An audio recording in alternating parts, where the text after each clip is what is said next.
నొక్కుతా ఉన్నారు. పోలీసు వాళ్ళు మంచిగా ఉన్నంతసేపు మంచుకుంటారు.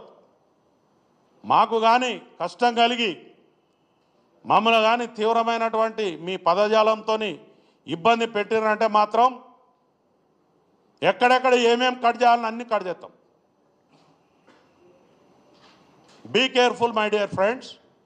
మీరు చట్టాన్ని ఉల్లంఘించడానికి ప్రయత్నం చేస్తేనే మీరు ముద్దాయిలు అయిపోయినారు.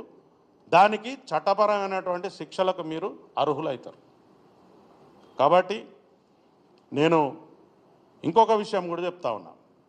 మీరు ఇంటి నుంచి బయటకు వెళ్ళేటప్పుడు, బయట నుంచి ఇంటికి వచ్చేటప్పుడు ఒక రకరకాల కాన్వాయ్లు దర్పం ప్రదర్శిస్తూ ఉంటారు. ఆ దర్పం కూడా అవసరం లేదు. సైలెంట్గా పోయి ఎవరు చాలామంది ఉన్నారు. చిన్నప్పుడు మీరు ఏం సినిమాలు తీస్తున్నారండి? సమాజానికి ఉపయోగపడే సినిమాలు తీస్తున్నారా? భారతదేశ కీర్తి ప్రతిష్టలు ఇనుమడింపజేసే సినిమాలు తీస్తున్నారా? రైతు కుటుంబం సినిమా తీస్తున్నారా? లేకపోతే ఏమన్నా నర్తనశాల సినిమా తీస్తున్నారా? లేకపోతే మన సందేశాత్మకమైన సినిమాలు తీస్తున్నారా? సాగర సంగమం లాంటివి ఏమన్నా? మీరు ఏం సినిమాలు తీస్తున్నారు? దొంగతనం ఎట్లా చేయాలి, లంగతనం ఎట్లా చేయాలి, ఎట్లా బారిపోవాలి? కనీసం మహిళలు అంటే మీకు గౌరవం కూడా లేదు.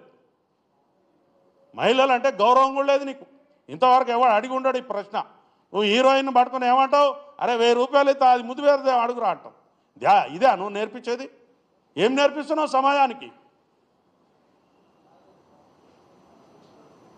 ఒకసారి సినిమా తీసేటప్పుడు మా బిడ్డలు గరీబోళ్ళు ఎందుకు తీసే నీ 3000-5000 రూపాయల టికెట్లు కొని ఎందుకు పోవాలి? దానికి ఒక హైప్ క్రియేట్ చేస్తున్నావు. దానికి ఒక థియేటర్ లేకుండా, ఇంకొక కొత్త సినిమా లేకుండా మీరు సినిమాలను పంచుకుని టైమ్లీ నెలకొకడు సినిమా పెట్టుకోవాలా. ఆ సినిమా తప్ప ఇంకొక సినిమా ఆడద్దు. ఏముంది మీ దాదాగిరి? మీకు ఆ రైట్ ఉందా?